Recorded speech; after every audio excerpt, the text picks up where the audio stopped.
Bismillahirrahmanirrahim. Alhamdulillahi Rabbil Alamin. Wassalatu wassalamu ala ashrafil anbiya'i wal mursalin wa ala alihi wa sahbihi ajma'in. Rabbi shrah li sadri wa yassir li amri wa hlul 'uqdatam min lisani yafqahu qawli. Yesterday we have already discussed about the 6 qualities of the Sahabah, right? 6 qualities. Let's recap. Number 1 is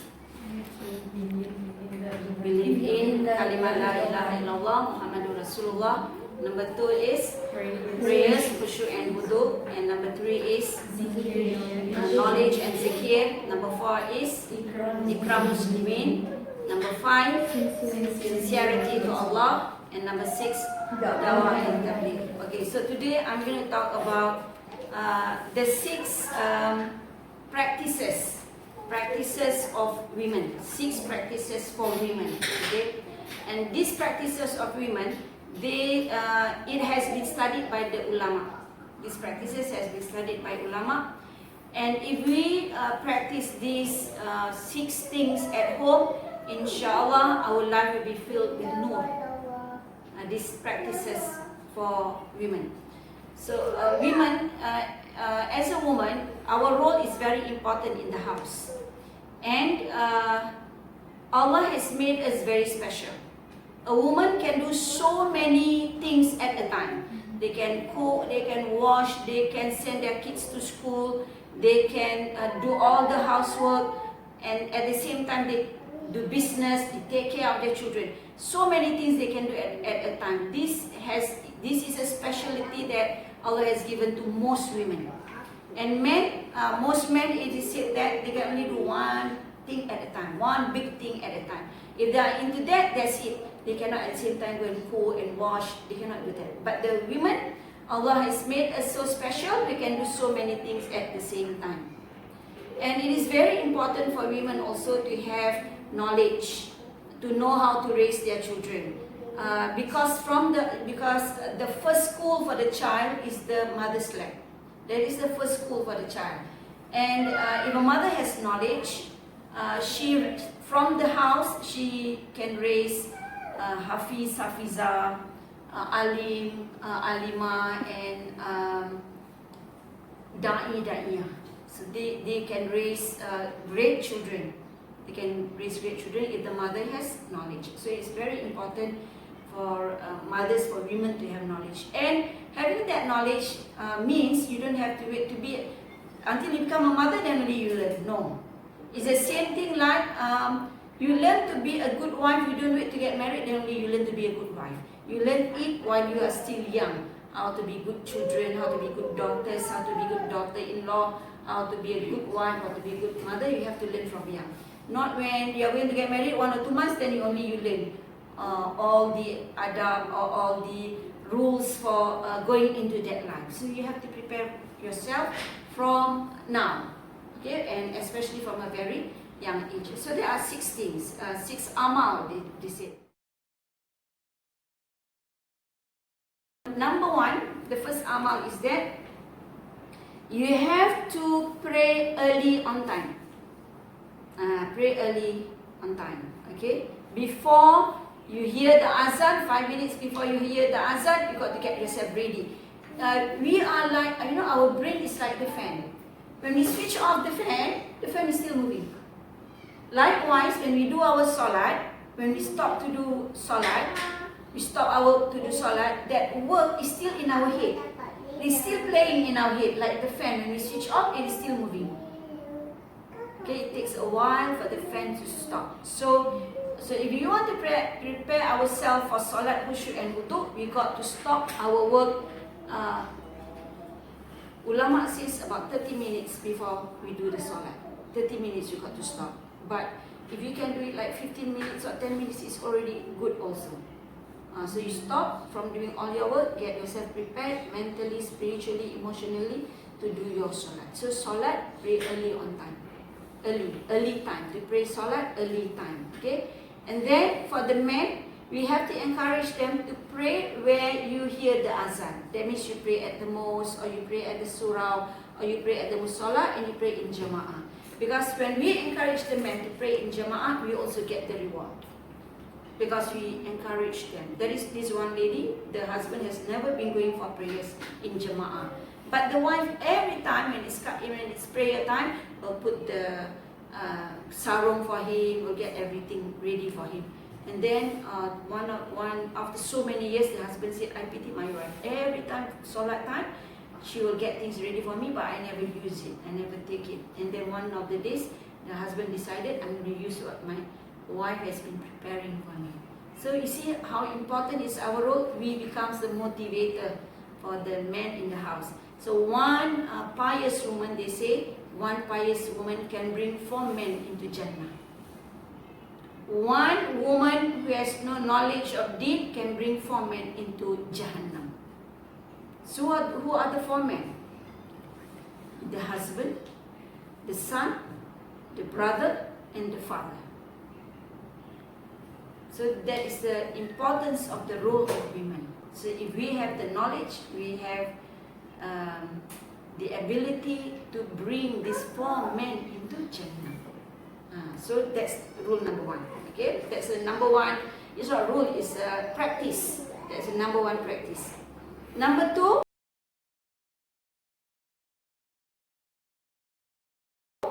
is to do ta'lim and ta'lum in the house. What is ta'lim?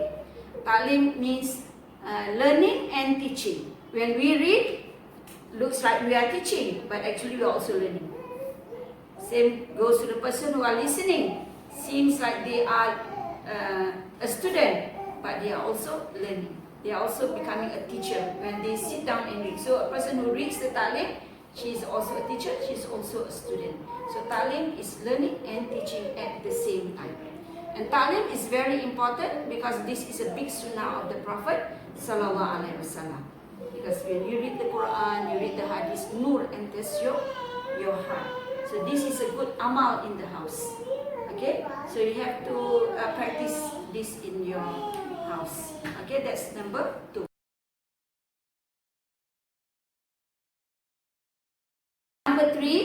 Number three is to read Quran and zikir. This is the practice of women. Women in the house, they are models. They are examples for the children to follow. It is easier for the kids to see what you do than to hear and follow what you do. They normally will see. So using the eyes, they will follow you much more easier than listening to you. So whatever you do becomes a model to them. So number 3 is to read Quran and to do zikir in the house. So you read Quran, try to set a time where the family sits together to read the Quran. If they don't know how to read, they sit down and listen to you. Eventually, they will be able to memorize because kids learn naturally from the environment. You know, it's like when they hear a song, they keep on hearing the same song, and one day you see them, you can hear them singing by themselves. So the Quran, they hear you reading the Quran every day. One day, suddenly you know, my daughter memorized already the surah that I read every day. So we have to read the Quran every day and set a time so that we become istiqomah. To be istiqomah, you have to set a time. That is discipline. Okay, like what is your most convenient time where all the kids can sit together? After Maghrib. Usually I will choose like time after prayers would be the best. After Subuh or after Zuhur or after Asar, after Maghrib or after Isha. But the best time that I have seen so far is like after Maghrib, because everybody is like already washed, okay, and then sitting down together. And between Maghrib and Isha, the time is not that long, so they don't have to wait they don't have to sit down for like long hours. And then after that, together we can do the Isha prayer. So that's number 3. That is Quran and Zikir.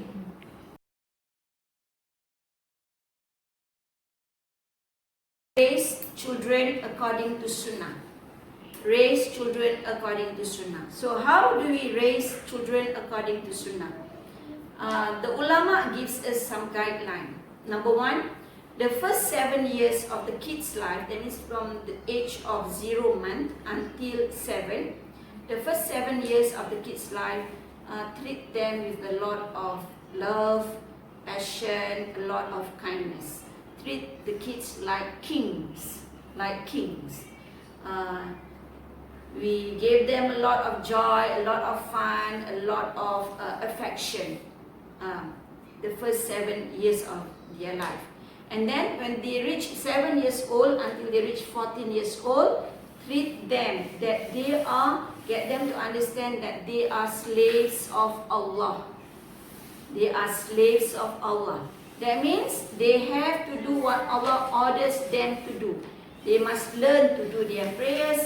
They must learn to do their fasting in the fasting month. They must learn to help their mothers in the house. They must learn to serve their fathers in the house. They must learn to respect the visitors of their family. They must learn girls to wear like girls, to dress up like girls, and boys dress up like boys. They must learn the adab, the sunnah of eating. This is the period of time 7 to 14 years old. This is a period of learning for the children from 7 to 14. That means primary school age. We see how important we as teachers to bring up the primary students, because this is the age of learning for them. 7 to 14. Once they reach 15, okay, until they are like 22, 23, we have to treat them like friends. That means secondary school, they are like our friends. We have to be a good listener to them. We have to be a good motivator to them. We have to counsel them because they need point of reference. And the best point of reference for girls will be the mother. For the boys will be the father. Do not let their friends be their point of reference. It should be their own mother and father as their point of reference. So if they have problems, they will consult the mother, what to do, how to do, how. That will be the first point of reference.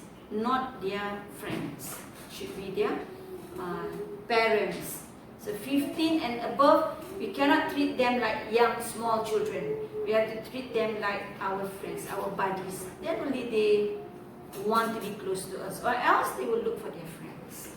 They will look for somebody outside the family circle. And that is not going to be good if they get into like bad companionship, bad circle. So it's best for them to seek help from their own parents or from their big sister or their big brother. So that is bringing up children according to Sunnah.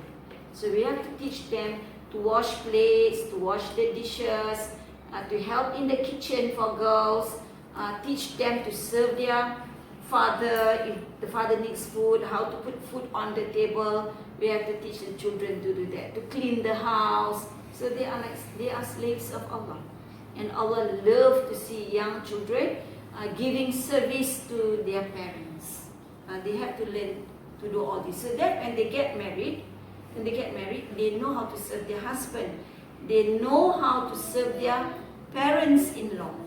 And the boys, if you have son, we have to tell them that you are always in service to your parents. From young age until you get married, the men have to give service to their parents. To obey the parents is first priority, not to the wife. This must be made to understand for sons. For girls, for daughters, our duty before we get married is towards our parents. Once we get married, our duty is towards our husband and the family of our husband, not our family. You see how great is Allah, because when you get married, you will have sons and daughters, and your son will be serving you. Your daughter will be serving the husband's family, the husband and the husband's family.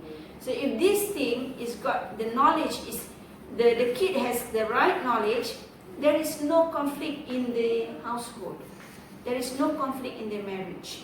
Because everybody understands their roles, their responsibility. They understand their duty.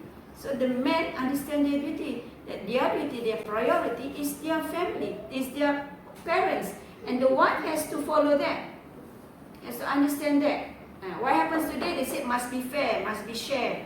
You know, this year your father, this year your parents, next year my parents, yeah, that's fine. But still they have to remember that their priority for the son is towards the mother and father. For the daughter, once you get married, it's your husband's family that you need to serve. So there's no conflict when everybody understands their role. And when you have a son, okay, you have a son, and if the father or your son passed away, so whose responsibility? The kids, your niece and nephew. It is the family of the father. That means the uncle or the aunties have to take the role of that father. It is on the father's side. So all these roles got to be explained to the children from the age of 7 to 14. They got to understand their roles. Okay.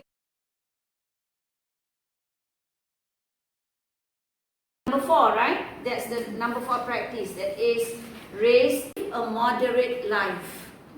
Live a moderate life. What does a moderate life means?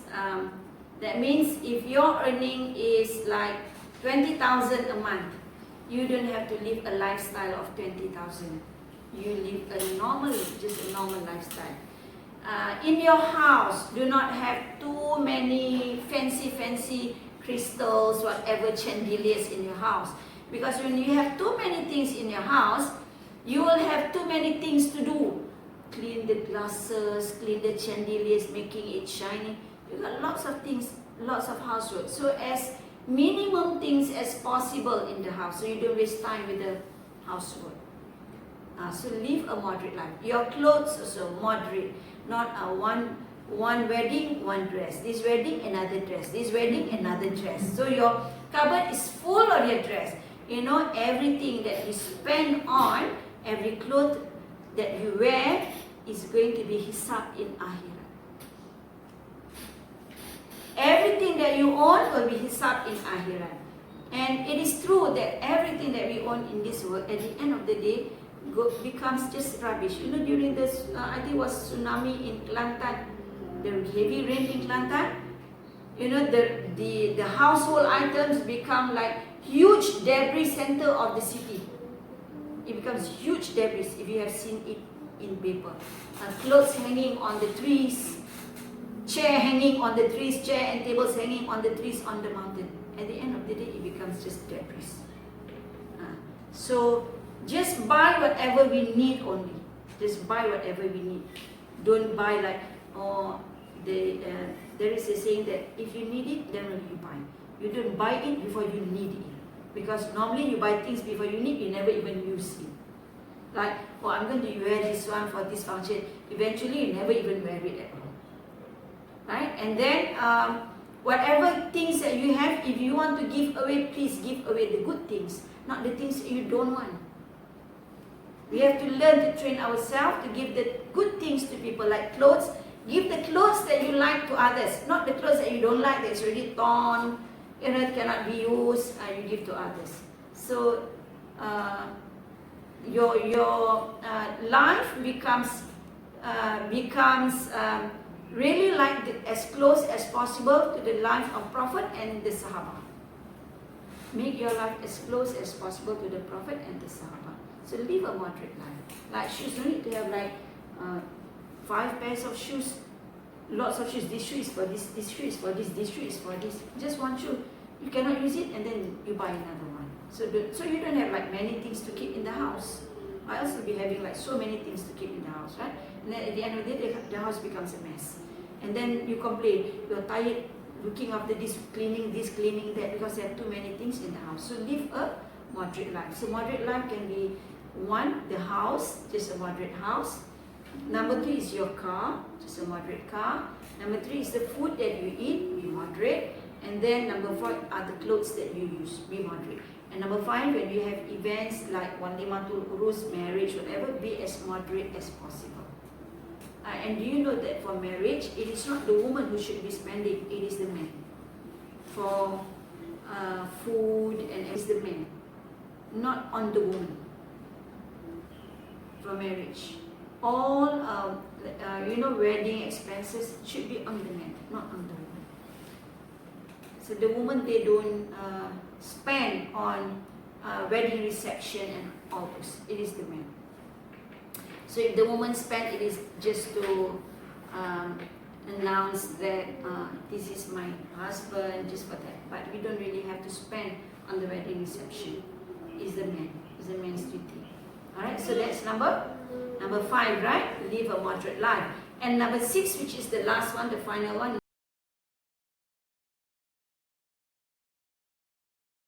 Number 6 is prepare ourselves for the cause of Allah. Prepare ourselves for da'wah. And prepare our husband and our mahram for the cause of Allah. Okay, so how do we do that? First is for men, we have to remind them that it is your duty to spread deen to others. It is your duty because at the most you are filling up the house of Allah with work that Allah loves. Just like the Prophet ﷺ. So what you do at the mosque? You do your prayers at the mosque, you read Quran at the mosque, you do zikir, you do ta'lim at the mosque. So when people come, the mosque is filled up with activities just like the mosque of Nabi in Medina. That is the role of the man, not the woman filling up the mosque. The woman's role is in the house. The house must be filled up with amal so that the children sits together with the mother with amal. So the mother leaves the house with amal. The mother does the prayers in the house. The mother does Quran reading, do zikir in the house, do cooking in the house. Everything is in the house for the women. So we don't go out as women to fill up the mosque. The man should be filling up the mosque. So the woman is to fill up the joy of the house. That's the role of the woman. Make the house a joyful place for the children, for ourselves and the children. And the best place for us to pray is in our own room. With the 4 walls inside our own room. Just like Maryam alayhi salam, she did her prayers in the mihrab. So we also pray within the 4 walls in the house. That's the best place for women to pray in your own house. Priority is in the mosque for men. So we lead our children in the house. So these are the 6 practices. These practices, they have nur. So if we do these practices in the house, inshallah, Allah will protect our children. Allah will safeguard our children.